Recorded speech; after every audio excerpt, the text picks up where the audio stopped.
Amém. A paz do Senhor para todos os nossos irmãos e irmãs, ao superintendente de escola bíblica, a todos os obreiros, obreiras, professores, alunas, alunos e todos aqueles que estão sintonizados nesse podcast. Hoje, com muita alegria, estamos para falarmos acerca de uma temática bem interessante da lição juvenis, cujo tema é fé e obras, e estou aqui contando com a presença do presbítero Luiz Antônio e também do pastor Túlio, que está em missão ali do povoado Catunda.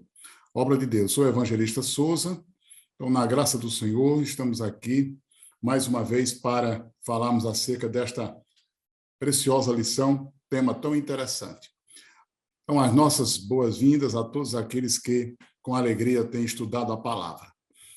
Então, as saudações aí, pastor Túlio, fazendo as suas saudações iniciais.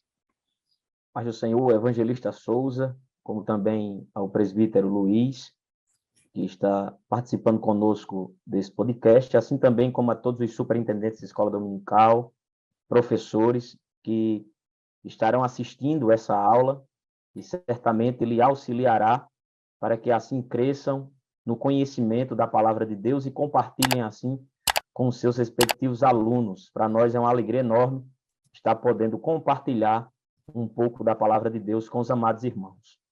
Amém. As saudações aí, presbítero Luiz Antônio.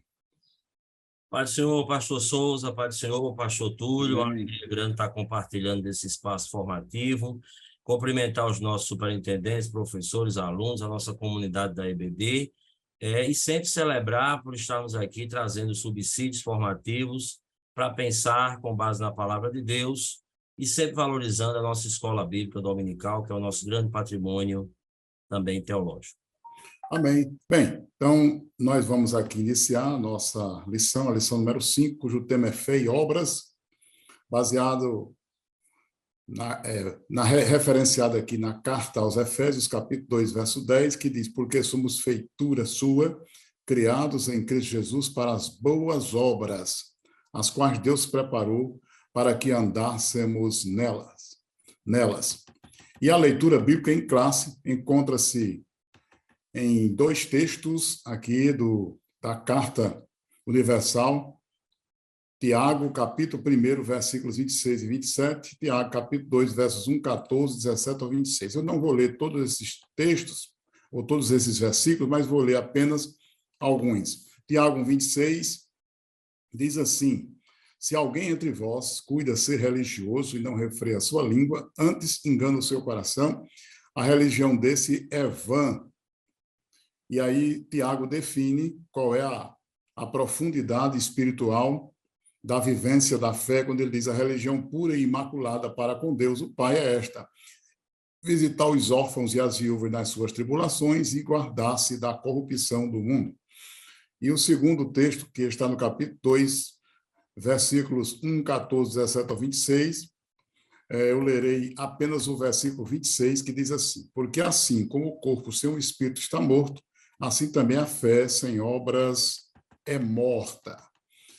Então, nós temos aqui uma responsabilidade moral, pedagógica, espiritual, com todos nós, até mesmo uma responsabilidade conosco e para com os nossos alunos. Então, é importante que nós possamos entender esta epístola de Tiago, que é classificada como uma das epístolas universais, em razão do direcionamento do seu conteúdo, o que ressalta os aspectos da religião pura e a preocupação que tem a ver com os necessitados e, ao mesmo tempo, com a preservação da nossa fé, que é guardar-se, ou a gente ser guardado, ou nos guardar da corrupção do mundo.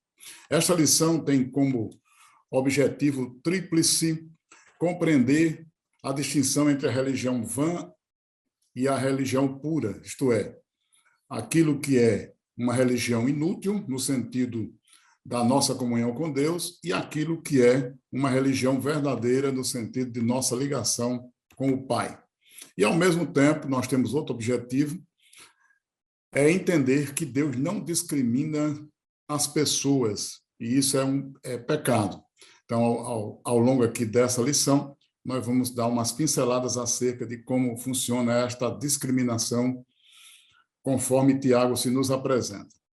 E o terceiro pilar do objetivo tríplice, não somente compreender, não somente entender, mas é ensinar que quem tem a fé realiza, sim, boas obras. Então, é bem interessante nós deixarmos isso aqui bem claro, porque nesse primeiro tópico, Tiago, ele nos ensina sobre a verdadeira religião.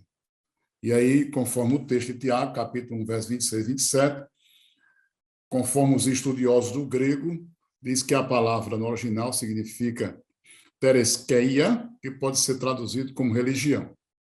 O que é religião? O conceito de religião é aquele conceito teológico que envolve a vida devocional em relação a uma divindade de um indivíduo, quer dizer, um indivíduo que se relaciona com uma divindade. Mas Tiago, ele vai mais além, ele mostra que a definição da religião não está apenas na etimologia de uma palavra ou num conceito, mas está, sim, em um comportamento moral profundo e espiritual. Por isso, eu quero ver aí o presbítero Luiz Antônio falando sobre alguma definição simples ou uma reflexão sobre essa religião vã que Tiago nos apresenta. Bom, meu caro Souza, eu gostaria de começar sublinhando, né, essa necessidade de se pensar o professado, os nossos fundamentos ortodoxos e dogmáticos e a nossa vida prática do dia a dia. Então, Tiago, ele tem uma preocupação em sua epístola, que é justamente levar uma compreensão para esses cristãos que estavam dispersos, né, estavam vivendo em perseguição, porque muitas vezes nós achamos que pelo fato de estarmos com o dogma correto, estarmos com a teologia ortodoxa, por estarmos com o arcabouço teológico que a gente julga correto, a gente acha que isso basta para nós. Ou fazer parte de uma igreja, ou participar dos cultos, ou estar com a frequência em dia, tudo isso faz parte, né, do arcabouço de uma vida cristã. Porém, Tiago está preocupado justamente com a vida prática dos cristãos. Como é que nós vivemos, encarnamos essa fé no nosso dia a dia? Então, a gente começa, Souza, perguntando quais as implicações de ser de Deus? Quais as implicações do que eu professo, do meu sistema de crença, com a minha prática do meu dia a dia?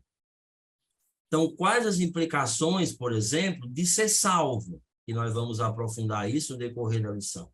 Então, não é simplesmente o professado, o dogmático, a crença, né? Não é só fazer parte de uma religião correta que isso nos é suficiente. Então, nós precisamos desafiar todos nós cristãos a aferir como está essa nossa vida na prática. E aí, Tiago, ele vai aferir alguns pontos, que a gente vai falar aqui no decorrer da lição, que pode sim dizer se nós estamos sendo ou participando de uma religião verdadeira. E todos esses elementos vão caminhar se nós estamos encarnando na prática as obras, né, as atitudes e o comportamento de uma pessoa salva.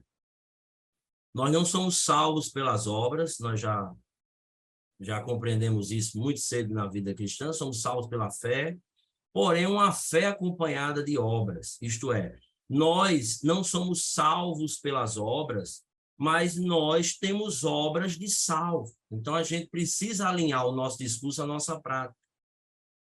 Eu costumo dizer que, se você for um médico que fuma, e ele disser a você, não fume, Souza, tem valor sim.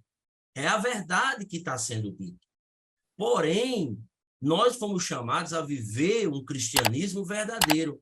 Nós vemos na própria Bíblia que Jesus pregava com autoridade diferente dos fariseus. Qual era a diferença? Onde estava a autoridade? Exatamente aí, né? A autoridade de Jesus estava em viver o princípio que ele professava. Então, hoje nós temos uma dicotomia, um divórcio entre a teologia e a vida. entre o que a gente tem como ortodoxia e o que a gente tem na prática na segunda-feira. Então, o desafio para todos nós, para os juvenis, para todos nós que estamos aqui, é encarnar numa vida do cotidiano tudo aquilo que nós entendemos como cristãos, Souza. É a minha palavra inicial. Verdade, e até porque você expôs aí exatamente o que Tiago ele nos leva é que ele mostra que essa fé ela não deve estar na dimensão teórica, filosófica, mas sim uma prática, né? Que é pastor Túlio fazendo aí umas considerações sobre exatamente essa religião pura, que essa denominação religião pura que Tiago fala, ele não está se referindo a uma questão teórica. Essa religião pura, Tiago nos leva a uma dimensão da profundidade de uma vida cristã prática. Então, o pastor Túlio aí tecendo considerações sobre este assunto. Evangelista Souza, como já foi bem estabelecido aí pelo presbítero Luiz e complementado pela sua pessoa, mas o segundo subtópico desta lição fala sobre a religião pura. E a religião pura, ela é completamente o oposto da religião vã, pois a religião pura fala de uma observância na conduta cotidiana de vida de um cristão. Ou seja, na prática de vida dele, naquilo que ele faz, naquilo que ele fala, naquilo que ele pratica. Tudo isso reflete a sua fé. Então, a nossa fé, ela não se limita apenas a frequentar os cultos. A nossa fé, ela também está enquadrada em toda a nossa vida cristã, assim como também na nossa vida cotidiana. Então, essa carta que Tiago escreve, ele escreve, e uma figura bastante relevante que apresenta é a figura de um pastor que está preocupado em mostrar o caminho da salvação para as suas ovelhas, porque nem sempre as palavras que salvam são as palavras suaves. A gente percebe que Tiago tem uma tônica de dureza nas suas expressões, na sua palavra, pois ele trata justamente dessa vida prática, dessa vida cotidiana, desses fatos que ocorrem e acontecem no cotidiano na vida de um cristão. E as orientações de Tiago nos conduz a ter essa religião pura, essa vida de entrega, de devoção e essa vida diante da sociedade bem fundamentada, refletindo aquilo que o próprio Jesus disse, que nós somos o sal da terra e a luz do mundo. Reflete muito bem essa condição pela qual Tiago aqui fundamenta-se. E o versículo de número 27 do capítulo 1, Tiago orienta sobre o verdadeiro andar com Deus.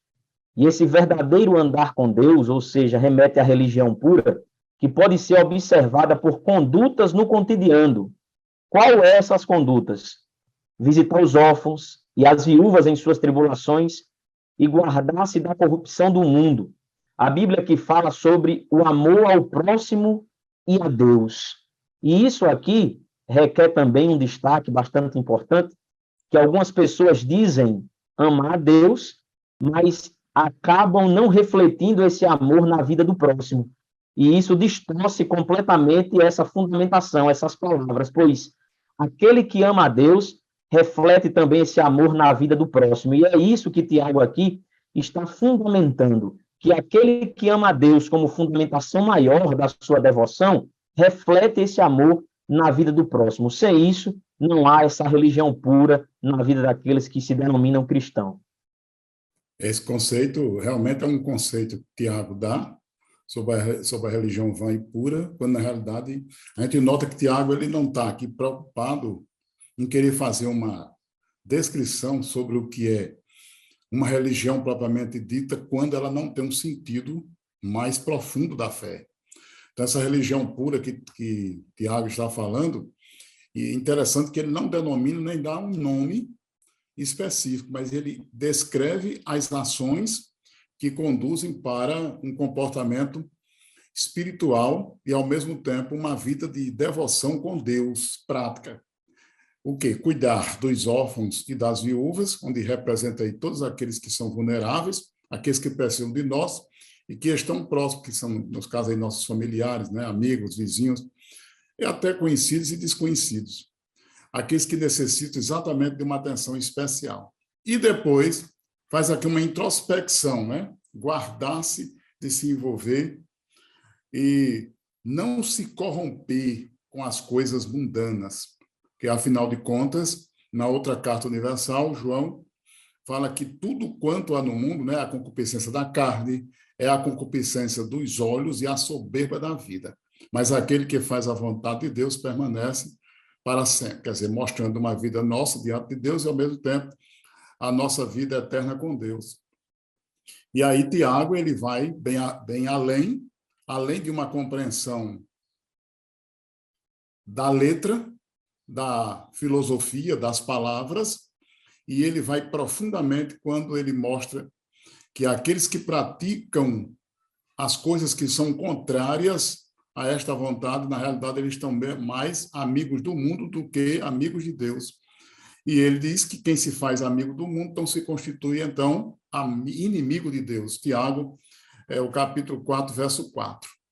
Em seguida, nós temos aqui uma outra definição e, ao mesmo tempo, um alerta, uma exortação de Tiago sobre a nossa vivência cristã em relação às pessoas, em relação ao mundo em que nós estamos inseridos, quando ele fala sobre essa acepção de pessoas. Ele fala exatamente sobre essa continuação da nossa vida em fé e o nosso amor ao próximo. E aqui nós temos cerca de vários versículos quando ele fala sobre a importância do amor e ele critica exatamente aquelas diferenças de tratamento que a gente pode dar entre aquelas pessoas que são ricas e outras que são pobres. E, segundo Tiago, isso é um pecado grave diante de Deus, porque envolve o chamado preconceito. Então, ele identifica exatamente esse comportamento na igreja e que não agradavam. Eles não agradavam a Deus, porque as pessoas que estavam lá, eles tratavam diferentemente ricos e pobres. Presbítero Luiz Antônio, tecendo algumas considerações sobre esta questão do preconceito em relação à discriminação envolvendo pessoas vulneráveis que precisam de nossa atenção e outras pessoas que têm um poder aquisitivo e que isso a Igreja de Cristo não pode tratá-las diferentemente do pobre, porque são almas carentes e que precisam de Deus. É essa a mensagem de Tiago. É importante, evangelista Souza, presbítero Luiz, professores que estarão posteriormente assistindo esta aula, é da gente fazer algumas observações. A primeira, com relação à própria natureza caída do homem. Então, o homem descendente de Adão, ele traz com ele toda essa maculação da imagem de Deus sobre a vida dele. Ou seja, esse homem precisa de uma ação da graça de Deus para que haja uma mudança nos seus desejos, pois ele possui essa inclinação em sempre buscar aquilo que faz autofavorecimento de si próprio. E isso aí produz esse preconceito. Segunda observação, isso não era uma novidade na igreja primitiva. O apóstolo Paulo, na primeira carta aos Coríntios, ele vai tratar a respeito dessa divisão que havia entre a igreja, entre os ricos e os pobres. E detalhe, dentro de uma das celebrações que deveriam ser mais valorizadas, a koinonia, a comunhão, que era a refeição ágape. Justamente aquele texto que a gente faz menção nele, todo o culto de ceia, que é a primeira carta de Paulo aos Coríntios, capítulo 11.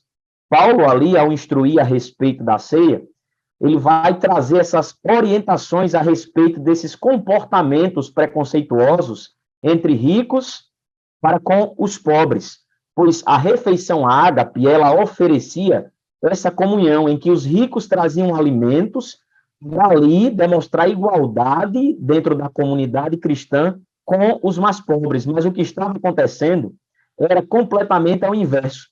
Os mais ricos chegavam, comiam, bebiam, se fartavam, e quando os mais pobres chegavam para participar da refeição, já não podiam mais usufruir da mesma alimentação que os ricos usufruíam.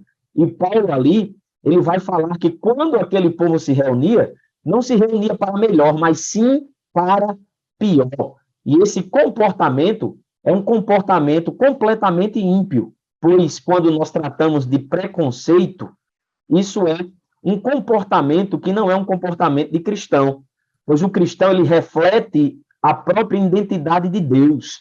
E Deus, ele é o maior exemplo com relação a esse amor de forma geral. Ele amou a todos de uma tal maneira, e esse amor aí remete a ricos, a pobres, a brancos, a pretos, a pardos, e isso é um amor que não faz com que ele faça uma tratativa diferente para com o rico e para com o pobre. A maior referência é o tratamento de Jesus com relação àquele jovem rico que vem perguntar a ele o que deveria para ser salvo. E Jesus coloca o dedo na ferida dele. Vende tudo que tu tem e divide com os pobres. E detalhe, foi a pessoa que chegou diante de Jesus de um jeito e saiu pior.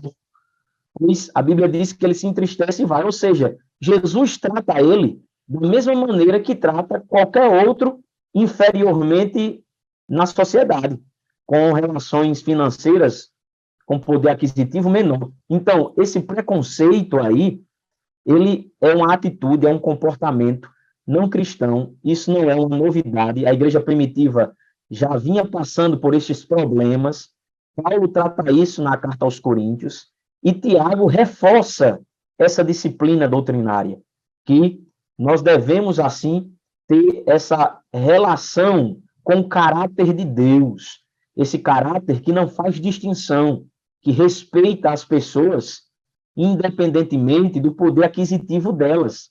A gente deve ter na igreja esse poder de recepção, saber recepcionar tanto bem o rico quanto o pobre. Mas se nós olharmos e fizermos um panorama, nós vamos observar que parece que estamos falhando nessa missão.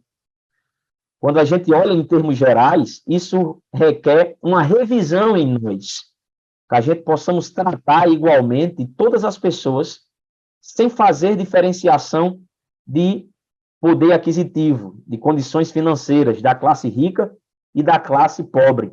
Então, o segundo ponto aqui fala do pecado, onde Tiago vai tirar a máscara dos comportamentos errados que eram praticados na igreja primitiva, colocando as pessoas assim nessa condição.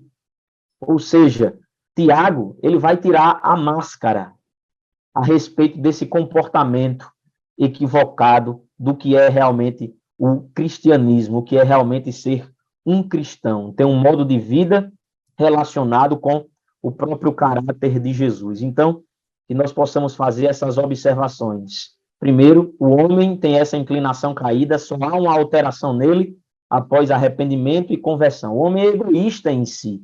Há uma guerra em nós diariamente contra esse egoísmo. Então, nós precisamos rever a respeito dessa condição e trabalhar o fruto do Espírito em nós para nós se comportarmos de maneira adequada a um cristão verdadeiro.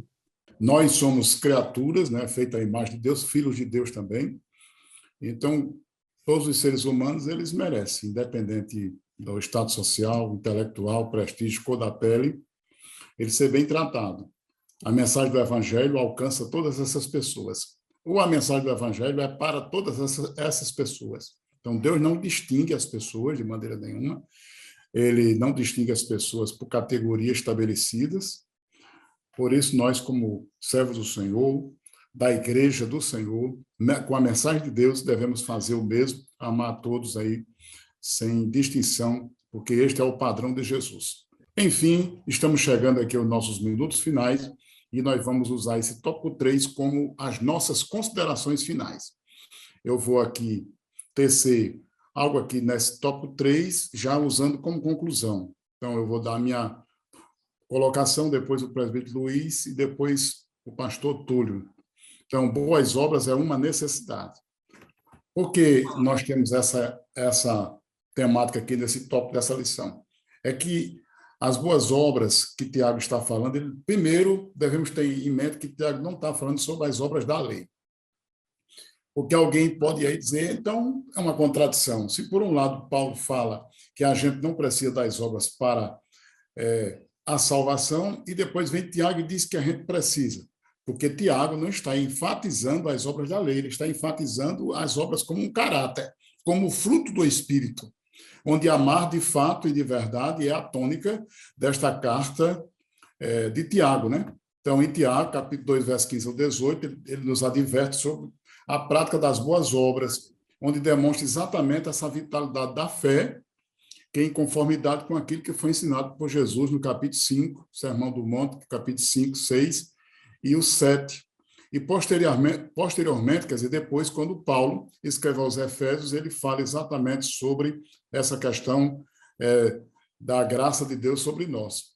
Então, o grande perigo da fé cristã é acreditar que o viver cristão se resume apenas essa palavra crer, no sentido de que falte obras. Então, nós temos que crer no sentido prático.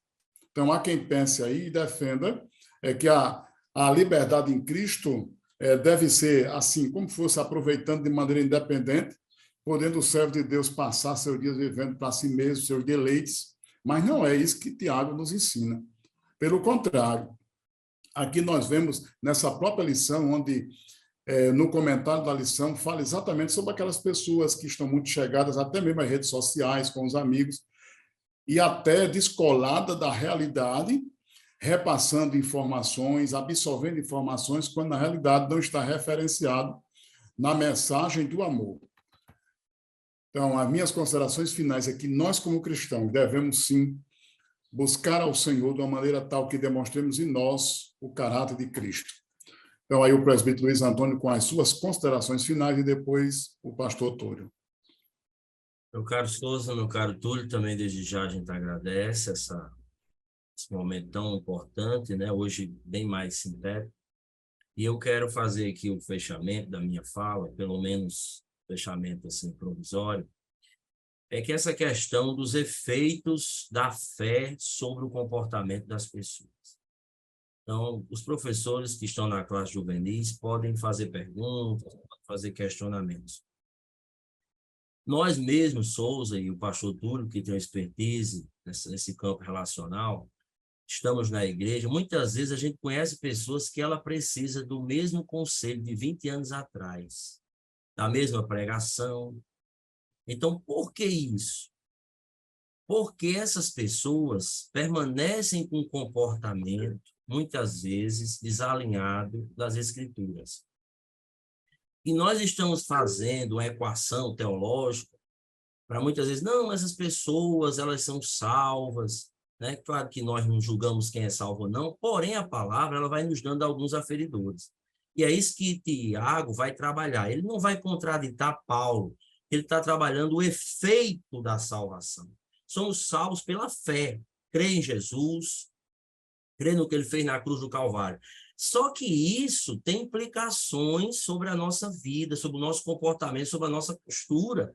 Então, o salvo é uma pessoa que tem obras de salvo. Então, nós temos que orientar isso aos nossos jovens, que quando esses comportamentos, com obras que não estão alinhadas com a vida de um cristão, isso é um péssimo indicador. Ou pior, é um indicador eloquente de que essas pessoas não passaram pelo novo nascimento. Então, a gente tem que provocar essa reflexão de que, quando uma pessoa, ela aceita Jesus, seu comportamento vai ter mudanças. As pessoas vão viver as exigências da conversão, as implicações de ser santo, e nós temos que fazer cortes, rupturas, separações. Nós não podemos acreditar que tudo é de Deus, que tudo é bom. Nós seguimos as Escrituras, nós temos princípios, nós seguimos a palavra. Então, a pessoa, quando ela foi regenerada por Deus, ela vai ter um comportamento condizente, Souza, com aquela perspectiva de fé. É isso que Tiago quer dizer. E aí ele traz um ponto interessante. é que quem é que vê a fé no coração de Souza, de Luiz e do pastor Túlio? Deus. Mas as pessoas não conseguem ver fé em mim, a fé que está dentro de mim. Mas Tiago diz que existe uma maneira das pessoas verem a nossa fé.